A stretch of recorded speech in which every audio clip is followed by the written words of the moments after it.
percussion ensemble, to me, is a fascinating group because it provides the students with an experience that they don't get playing in the larger group. The old joke that being a percussionist is 95% panic and 5% playing, because you're waiting all the time to play, and that's another skill. And this skill, you're playing most of the time, if not all the time.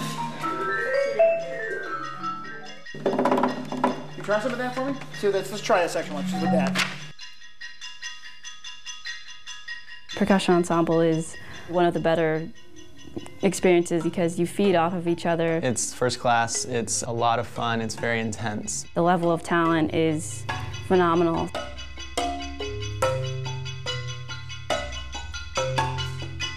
So many great people that I get to rub elbows with and learn from, both from their teaching and their music making. And the students, I think, have the same experience, and probably at a more intensified level because they're practicing next to, you know, great musicians that they're either someday going to be playing with in a professional ensemble, or will be, you know, colleagues with around the world that are also, you know, doing what they're doing somewhere else, and you know, looking back and going, wow, I went to school with that person, look what they're doing now.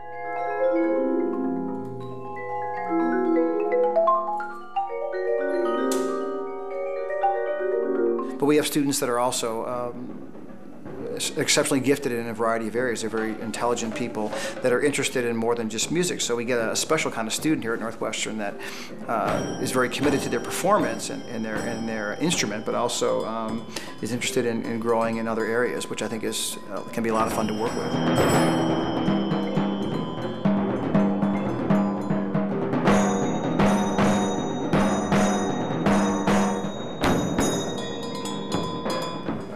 The music school at Northwestern, I think, is a unique place because it's what I like to call is a conservatory on a college campus. Let's set up, let's do our switch for the next piece, which is mantra and getting vignale in place, and then we'll start mantra. Get to play at the International Percussion Convention is a big deal. We were one of 3 groups that won this competition. Those concerts are coveted. The showcase concert is awarded to you, to the group, because you are selected as winners of what is called the International Percussion Ensemble Competition. To have an opportunity to perform, to do a concert at an event of this magnitude is a tremendous honor and an even more exciting and memorable experience for me and the students. This is my first trip to PASIC, and I've never been, and I'm very, very excited. It'll be my first PASIC experience, even though I've had numerous opportunities to go, but I've never actually been able to go. I've actually never been, so this is my first time, and I've just heard how incredible it is. We're going to be playing for a wide variety of musicians, orchestral musicians, drum set players, educators, students. It's going to be a great time. It's a great opportunity for us to show the percussive world what we have to offer. But a lot of my other friends in the percussive world outside of Northwestern are talking about how they're really excited to come and see us play, and so, like, you know, I'm getting the vibe that it's going to be a big deal and it's going to be a lot of fun. The first thing that you think about is that you're performing for percussionists. You're performing for people that know what you're doing, that understand what you're doing, that are certainly very interested in the same things you are. So that's both exciting and a little bit nerve-wracking. It's a great honor to be playing for them.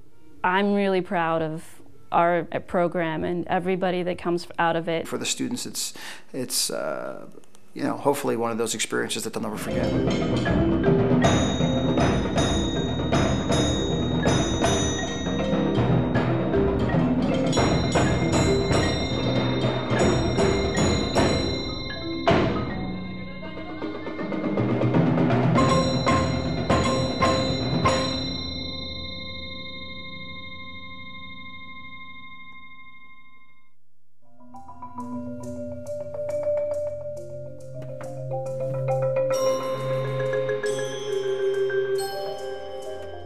My name is Veronica Donovan. I'm a junior at Northwestern University.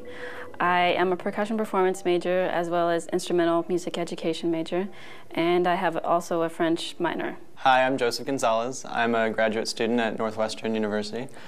I'm a first-year master's, and I come from Austin. My name is Catherine Barnes. I'm a senior at Northwestern University, majoring in percussion performance. My name is Ian Weinberger. I'm a junior in the percussion studio at Northwestern. I come from Evanston, Illinois, and I major in instrumental music education and percussion performance. My name is Alan Stewart. I'm originally from Houston, Texas, and I've been studying percussion since I was 11 years old. I started on drum set and snare drum, and I gradually moved my way up to orchestral instruments and marimba, which is a solo instrument that we play a lot here at Northwestern. I started percussion fighting with my sister, actually. She was a big fan of a rock and roll group called Slater-Kinney. We had a fight about Slater-Kinney, and she said that the bass was cooler, and I said, no, the drums are cooler. And we went off on that for at least a month or two, and my parents for Christmas gave me a drum pad and drumsticks and lessons with a college percussionist. When I started, I was 10 years old, and the instrument I started on was the snare drum, okay, the most basic thing. You know, you learn your rudiments, which are like the basic beats. It's kind of like scales for drummers, if you will. Probably my favorite percussion instrument to play within the classical realm is timpani. I love timpani. They're big, they're loud, you get to be on a riser, you feel like God, it's fantastic. I started on piano when I was 3. You know, Mary Had a Little Lamb and Lightly Row and the whole deal. And I became a drummer. I played piano and guitar sort of throughout, you know, kindergarten, first grade, all that good stuff until I think around 3rd grade. I grew up in Evanston. I've lived here my whole life. And, you know, I've been to all the Northwestern basketball games, football games since I was a little kid. So the story goes, as I'm told, that I marched home from a game and told my parents that I was going to Northwestern when I was around 3 and a half. So I've sort of always really wanted to be here. And so being at Northwestern is sort of just comfortable for me. I really, really love it here. I just kind of fell into percussion, and it's happened to be something that I knew how to work at. I really just practiced without even thinking about it. I practiced every day. And I actually didn't make the decision to stick with performance until probably after my junior year of college. So it's kind of a recent thing for me. So I'm kind of hitting the ground running here. I probably, you know, we have to study all the instruments here because that's the most important part of being a percussionist. That's the interesting thing. That's probably, I won't say the most difficult part about playing our instrument, but that's one of the things that makes it so challenging. You know, everyone thinks, oh, we're drummers, we just hit stuff. But there's a lot of different stuff that you have to hit, and there are a lot of different techniques inherent in playing all these different instruments. In high school, I started studying mallet instruments, orchestral instruments, and by my junior or senior year, I decided, man, you know, maybe I could do this. So I started looking into schools. I looked at Northwestern University, some conservatories, and I thought, hey, you know, let's give this a shot. I remember about my audition that it was freezing. It was January 30th, and it was -8 degrees. I came here in about late February. It's frigid, and I'm a Texas boy, so I came here thinking, oh, you know, a sweatshirt, some slacks will be perfect. I flew up here, and then just went through all my excerpts, went through my marimba stuff. It was sort of like a mini lesson. I remember driving to the audition and, you know, freaking out. Here's my audition for Northwestern, you know, I'm gonna play the marimba, possibly not so well, and it's, you know, I was pretty nervous. I'm sitting there in my hotel, sick as a dog, thinking, okay, this is not gonna happen. Let's just get this bad boy over with. And I'm sitting, you know, in front of Professor Burrett's office, waiting for my audition, and the door opens, and out comes Professor Burrett. It's like, hi, Michael Burrett, nice to meet you. And I went, whoa, this guy has more energy than I do, which is kind of a rare thing. So I did my audition, you know, snare drum went great, timpani, of course, went great. And then we went to the marimba, and he says, okay, play your 4-mallet piece. And I tell you what, I went caca all over it. It was so embarrassing. I got a letter saying that I've made the audition round. He had to see how he works with you, if you guys are, you know, if you guys mesh well. Of course, I come here and it's 10 below with a wind chill of -20 below. And so I have to walk 2 miles from my hotel. This is 8 in the morning. And I finally show up at 9 in the morning, frigid, frozen. I got playing 30 minutes. Around the 1st of May, I got a call on my cell phone. It was my mom saying, okay, Professor Burrett has called you from Northwestern. Call him back, here's the number. And I called him back, and he said, hi, you know, I'm just interested to know if you still want to come to Northwestern. And I went, let me think, yes. And he said, you know, there's a chance, I can't promise you anything, you know, but since you're still interested, I'll let you know, and I hope that this works out. Well, I think that was a Friday, and then Monday morning I got the call that I was in, and I freaked out. It was like winning the lottery, you know, winning a trip to Disneyland, and I was running around screaming and crying, couldn't speak English for about an hour. It seemed like an eternity later I got a letter, so. And sure enough, a year later, 2005, September 21st, I start my first day here at Northwestern, and ever since it's been a blast.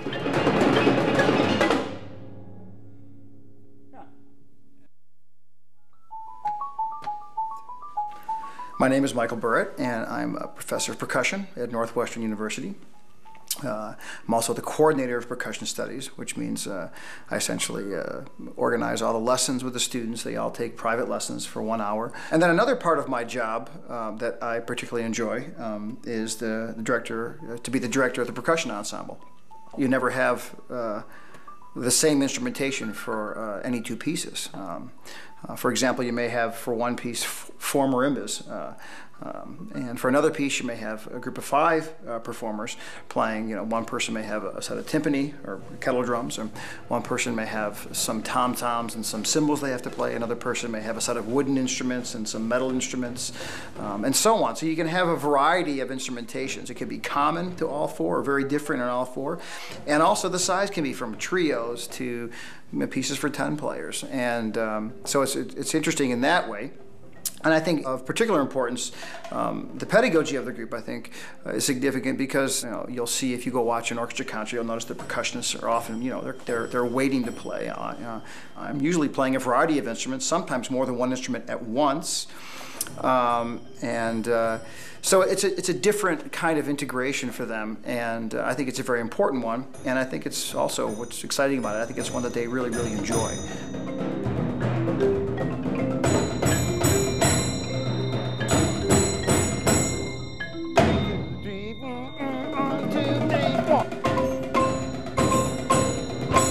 Stronger though, we're hesitant there, right? Actually, I grew up in a house of musicians. My mother was a clarinetist, and my father was a band director, so being a musician was sort of something that was unavoidable to me. But I loved the drums at a young age, and I think my father and mother probably cursed today. My uncle gave me a snare drum when I was 5, and I just, you know, I think I fell in love with that instrument, and have always known that I want to be a percussionist. I'm known on a national, international scale as a marimba soloist, which I really enjoy, and I love the marimba. It's a beautiful instrument. It combines, you know, the rhythm of percussion with harmony and melody, and one of the reasons I enjoy it so much. But I also really love playing drums. I love playing all the percussion instruments, and have a lot of experience actually performing in a variety of settings and idioms, whether it's small chamber groups to orchestras, to rock bands, to whatever. And so, in a nutshell, kind of who I am as a musician, sort of a potpourri of things, I guess you could say that.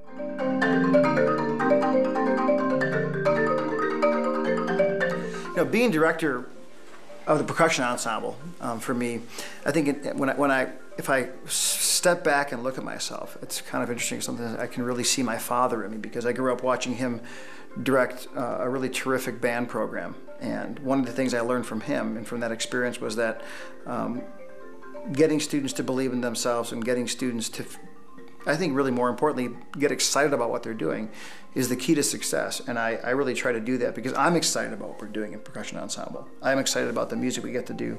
I'm excited about working with the students, and I'm excited about the level of achievement that we can accomplish. Now it becomes cyclic, you know.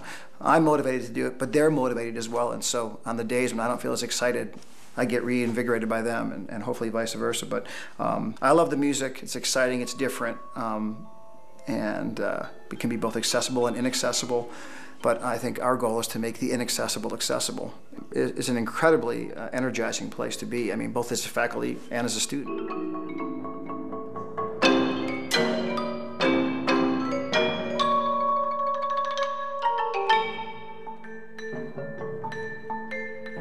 For me, the greatest thing is just to watch them work. They are so committed to the group. I ask them to do extra rehearsals. I ask them to learn difficult pieces, and without fail, they come through in such a tremendous way. And it's inspiring to me as a person, as a teacher, as a musician. So that's probably for me the most exciting and rewarding part of it, you know, even beyond the music making, to be honest with you.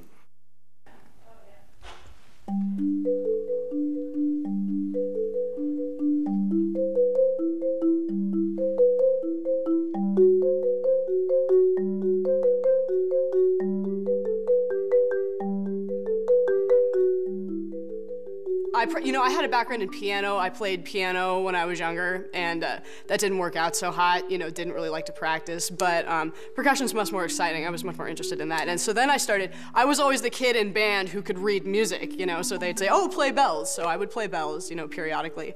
And that sort of turned into marimba.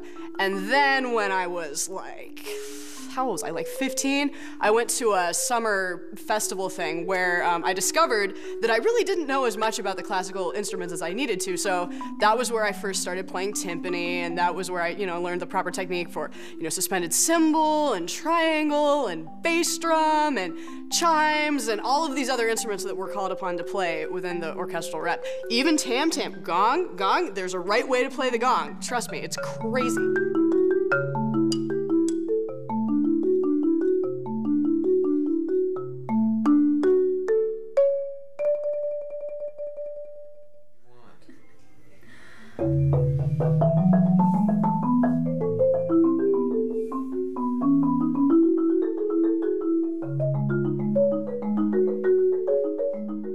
I think one of my favorite instrument right now is the marimba because of all the different sounds that it can produce and the different genres of music.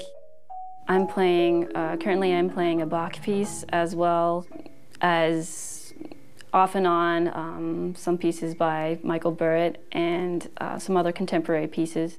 So the marimba caters to many different things, and it's just able to function on a wider base than other instruments, I think.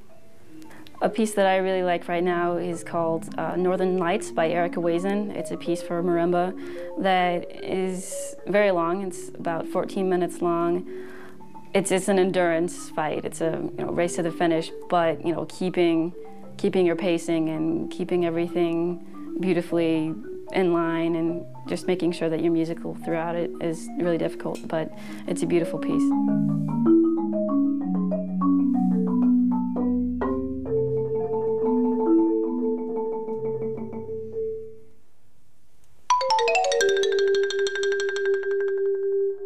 As I got older and older, my band directors and my lesson teachers were slowly, physically pushing me towards these melodic instruments or these chromatic instruments like the piano, the bells, or what we like to call the glockenspiel.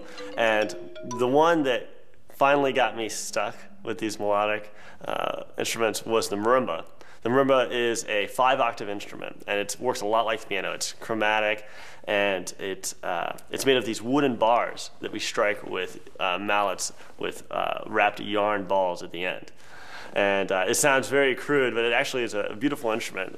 We play classical music, romantic music, transcriptions of piano, cello, violin works, but we also play a great deal of contemporary music. The marimba is special to me because when I got here, Burrett, who's a fantastic marimba virtuoso and a great performer, started pushing these more challenging, intimate, giant pieces at me that were a little tough for me to grasp at first, but by the end of freshman year into sophomore year, I was playing these great works, and on this great instrument. I was able, through this music that he was showing me and through his teachings, I was starting to see the potential for this instrument. This instrument that I always liked, but I never thought of it as a serious instrument. And to this day, most people in the world don't.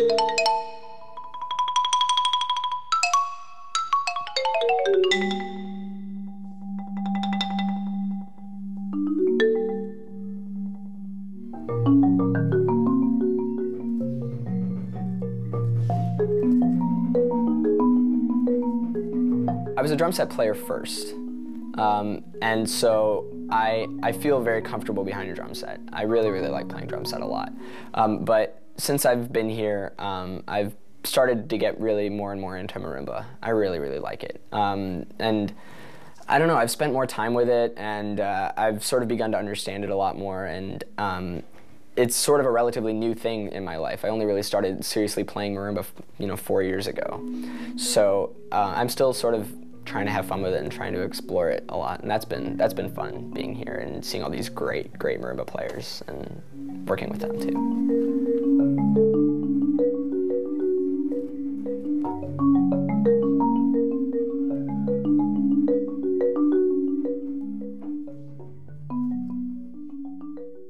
Well, the concert we're doing at the International Convention was constructed sort of based on both, style of repertoire, size of the ensemble, and also trying to represent some different kinds of composers. We opened with a piece called Whispers.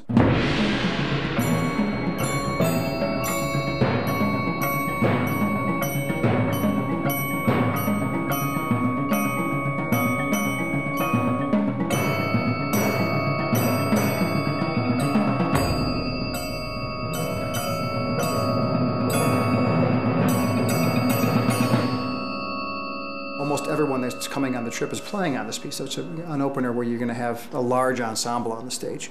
Lots of instruments, lots of keyboard percussion, marimbas, vibraphones, glockenspiels, you're going to have timpani, you're going to have elephant bells and glass wind chimes, and you're going to have gongs that are bowed, gongs that we strike. You hear a little maraca in the background at times, sort of a time-keeping device. So it's got a lot of great colors in it, but yet it ends kind of with this real typical kind of a lot of drummy, big sounding percussion.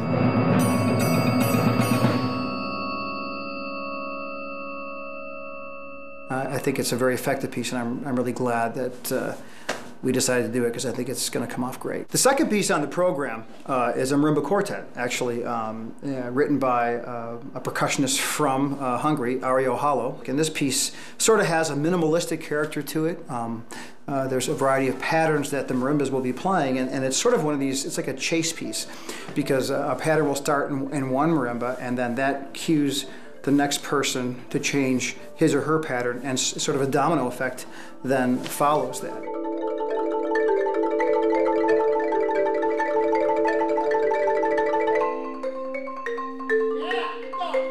One of the most exciting moments in the piece is when Catherine uses these big slat, they look like almost like Muppets. They have chamois on the ends of them. She plays a solo, and she's very theatrical with it.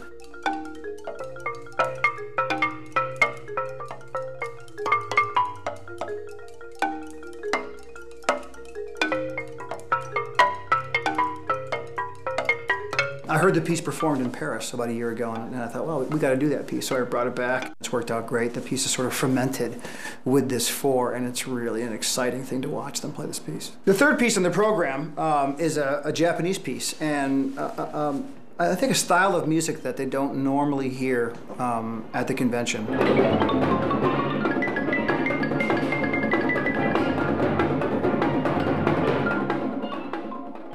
My good friend and colleague Klaus Tresselt, a German professor, wanted to do this piece, and I wanted him to come and guest conduct, so he's going to be here to guest conduct the students. The piece is called Matra. It's two soloists and then a quintet of percussionists sort of accompanying the soloists, and a great mixture of sounds from steel drums. You hear chimes, you hear tuned cowbells that are called Glocken. At one point there's actually 4 xylophones playing together, but really quietly, so it's a great little quiet sort of chirping little sound from the xylophones. I think it's going to be a neat centerpiece of the program and a very unique sound within the program. The fourth piece on the program is a piece by a composer that I am incredibly fond of. I think so much of him. His name is Alejandro Viñao, and I've commissioned him several times myself. When I discovered the piece and I saw that Alejandro had written a piece for chamber percussion, I just had to get a hold of it. It's probably, in my opinion, probably the most sophisticated piece of music on the concert. It's mostly keyboards. You have 3 marimbists, you have vibraphone, and you have some bass drum and some hand percussion, congas and bongos. So it creates sort of a very earthy percussion sound behind the keyboard percussion. The movement is called Homage to Nancaro, and Nancaro is a composer that wrote for player pianos, and the music was written in such a way that you would hear different tempi going on simultaneously. So Alejandro's idea in this piece is to create a quintet that sort of creates, like I said, the illusion of different tempi going on simultaneously. So it's quite interesting to hear. I think the great thing about his music and the great thing about this piece in particular is that while it's very sophisticated and incredibly well constructed, I think it's also very, very accessible. I know for sure this has not been performed at the convention prior to this, and I think it has been performed very little in the country, maybe twice before this, so it's going to be a nice introduction to the percussion community.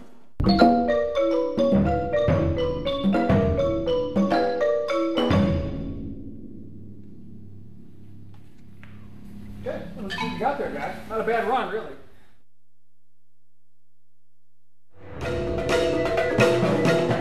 Two, three, four, five.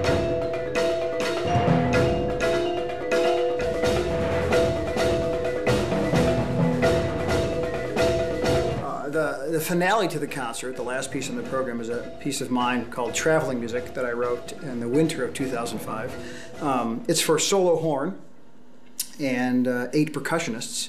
And I remember as I was driving home from visiting relatives on the East Coast with my family, I was thinking, oh my gosh, I have to write this piece. I had a commission for it from the Louisiana State University. And I knew, boy, I got to get this going. So as I was driving, I kept thinking about ideas, and I had the radio on, different CDs, and so a bunch of ideas and sort of characteristics of the piece came to me as I was driving, so therefore I called it Traveling Music.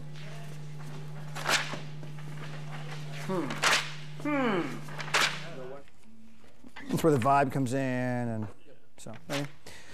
Ready? 2, ready.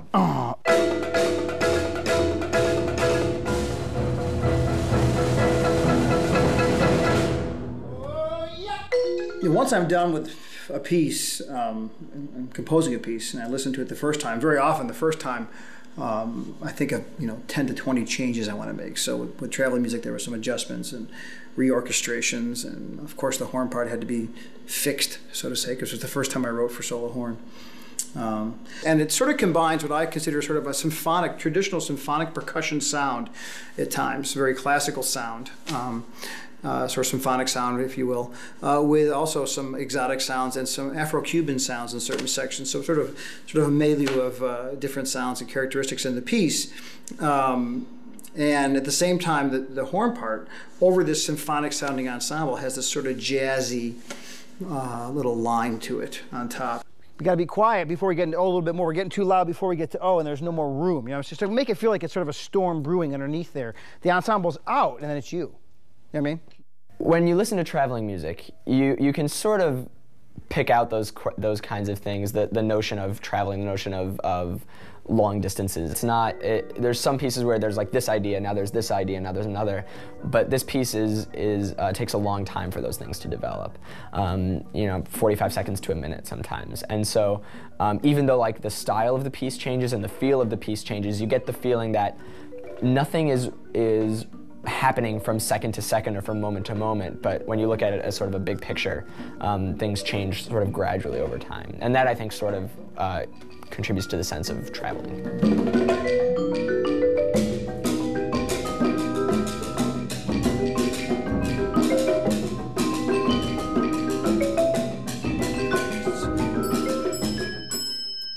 Okay, the other one. So A1's gonna be like, I'll cue Matt, and I'll cue him, you come in with him. My reaction to my music is only as good as the performance of it. And in this occasion, I have to say that, and I told my students this in rehearsals, it's so great to hear my music played the way I wanted to hear it. You have ideas about how you want certain things to sound and how you want orchestrations to sound and how you want instruments to pair and blend together or pass,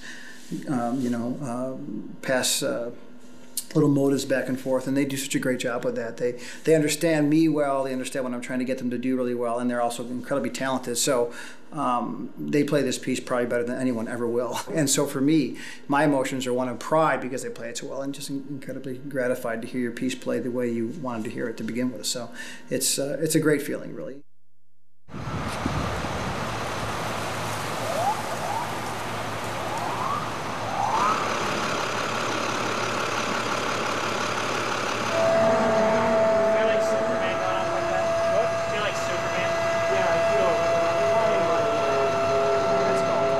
Hire me someone to do this, please, because this is the part that I have a hard time with. Four's out of one. You have a big collapse. Excuse me, guys. Sorry, love. No, I'm trying to stay out of your guys' way as much as possible. Appreciate that. We just put that for.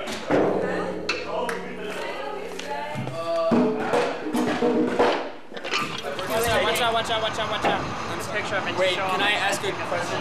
Ryan's the Musser key line that's here, the Yamaha and the Malatek. We're not taking the muscle.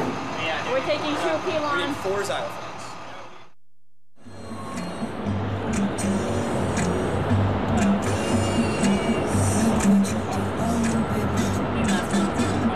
A bunch of different artists. We got Seu Jorge, we got Jorge Ben, we got the Escolas de Samba de Rio de Janeiro, and others, and it's awesome. And you really can't go wrong if something's in Portuguese. The samba beat, you put the emphasis on 2, and that's what the surdo does. It's kind of like a bass drum, it's really low, and then there's the caixa, which is a snare drum, basically, and then there's the cuica, which is the thing that's, you rub a little stick, it sounds kind of like a gorilla, and then the agogo, double bell, and the tamborim, which is like a little tiny drum that you play, and the pandeiro, which is the best. It's like a tambourine, except you play it and you get all kinds of cool sounds. And that's it. That's Brazilian music. Gotta have gas, gotta have fuel. Gotta get this fuel and gotta get that fuel. I mean, the car ride's always exciting. It's just Long. 6 hours is still sick. Because you look like you're not a happy man. I got an hour's sleep last night. I mean, like, bushy-tailed baby. I went to bed at 3. Whoa! Has anyone picked up the new Radiohead album? There's a group, there's a small chamber group that's doing these Radiohead transcriptions for small ensemble. I mean, it's like 2 percussion, bass. It's really Yeah. Well, I would be listening to my salsa music mix. I think I might go with Ray LaMontagne. Some Nina Simone, some nice jazz. Maybe Counting Crows or something along those lines. I would probably be listening to, I don't know, maybe some Nora Jones. Oh, It's good.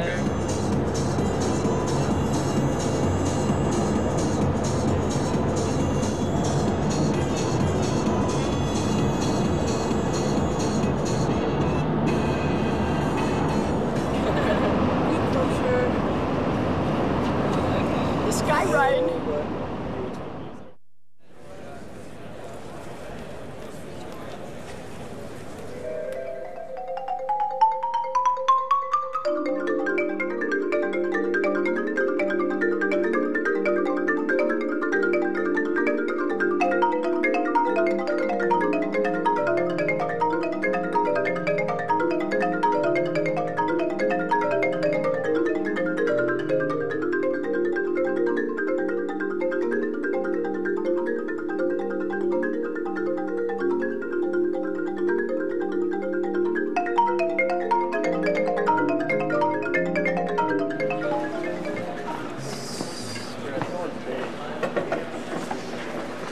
Working with the students, to me, is like, it's like my extended family in some ways.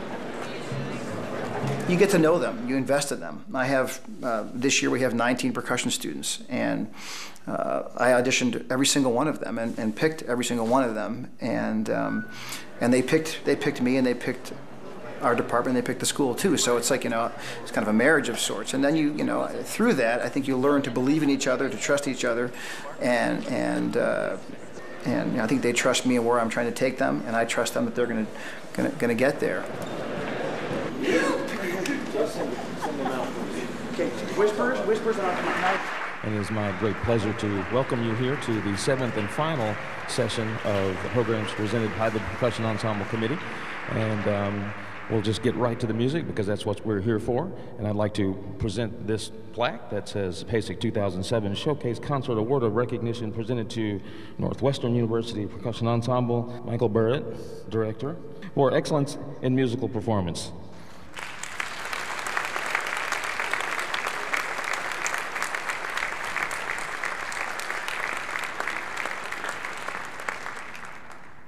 All these things are going to happen. We got to stay, keep on our game. Okay, whatever, just go with the flow. Here's the deal. You guys are ready, and it'll be great.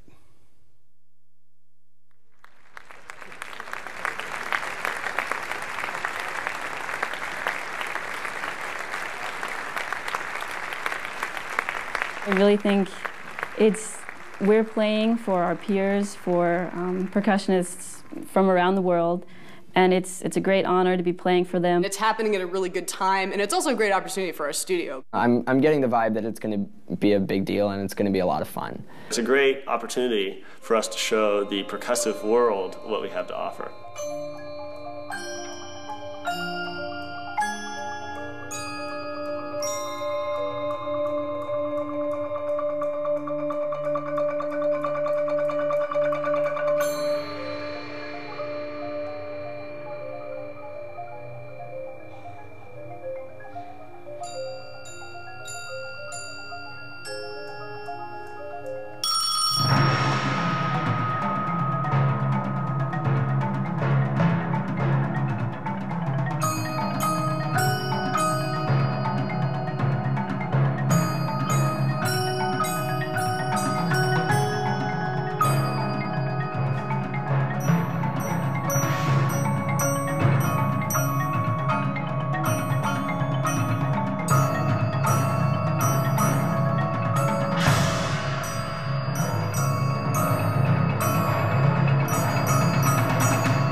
Good morning.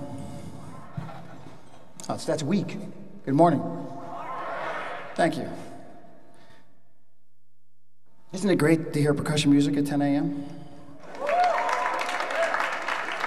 What more could you want?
So could you please give like a nice PASIC welcome to my good friend and colleague, Klaus Tresselt.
I've stood on this stage more times than I could ever have dreamed of, actually, in many, many ways, by myself.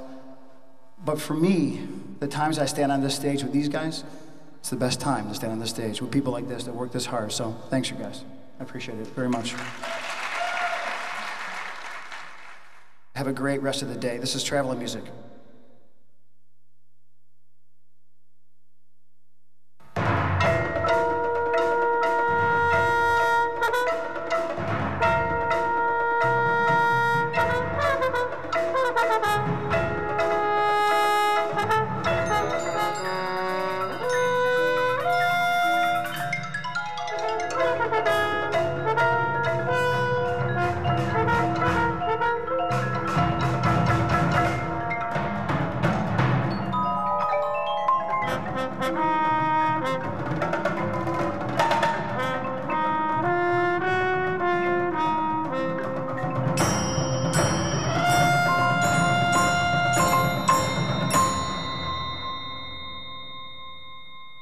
When you work that intimately with them and you go through both highs and lows musically and highs and lows emotionally, you can't help but impact each other's lives in a pretty profound way. So every year at the end of the year, our last concert, before our last concert, I always read this poem to them that I think really kind of sums up what our relationship is like here. Take a lump of clay, wet it, pat it, make a statue of you and a statue of me. Then shatter them, clatter them, add some water, and break them and mold them into a statue of you and a statue of me. Then in mine there are bits of you, and in you there are bits of me. Nothing shall ever keep us apart. And I think that's a really cool way of sort of making a metaphor of what we do here. So, you know, it's a great musical experience to work with them, to work with such outstanding, committed students. But, you know, from a personal level, it's a very rewarding experience beyond that, too, because you get to impact people's lives and they impact yours. So it's a good job. I'm going to keep it.